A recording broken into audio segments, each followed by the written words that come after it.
Now we turn to the other urgent search tonight, this one a half a world away in the depths of the Indian Ocean. After some punishing weather, the search for the lost passenger plane has resumed. ABC's David Wright now on what the team is up against. Today, the search planes are back out, but the mission has changed. No longer is this a rescue. Now it's only about recovery. And the recovery effort won't be easy on seas so stormy the search area had to be put on hold for 24 hours. We're not searching for a needle in a haystack. We're still trying to define where the haystack is. And the haystack keeps moving due to strong ocean currents. This is also what we call the world's largest current. Oceanographer Charita Padiyarachi built this computer model, tracing the possible debris sightings from these satellite photos back where they might have drifted from, a huge distance, the current moving 30 to 60 miles per day. You heard about the Gulf Stream?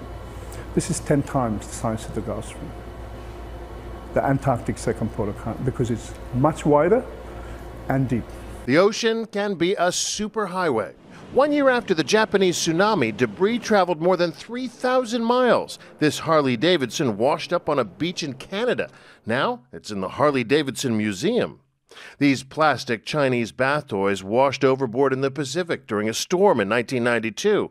They have since drifted 17,000 miles to places as far-flung as Alaska, England, and Maine. The power of these ocean currents is one reason the search crews are racing to recover and identify some debris, because the sooner they do, the simpler it may be to trace back where it came from. That's where they're likely to find the main wreckage. Diane?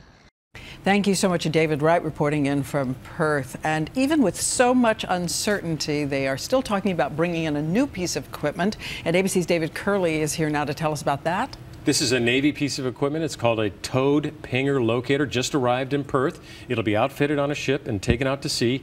Thousands of feet of cable will be let out. It's kind of a bat wing, and it swims, and it'll swim down close to the bottom of the ocean.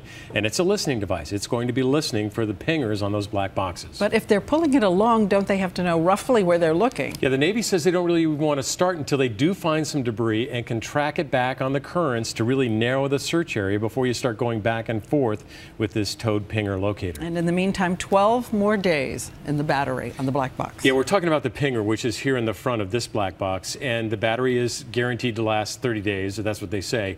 And then it's going to start to fade, kind of like a flashlight when you turn it on and the batteries are going, right, and the light dims. The signal, the beeping, will dim a little bit. You'll still hear it, but it'll be fainter. All right, David Curley with the status of the search tonight. Thank you, David.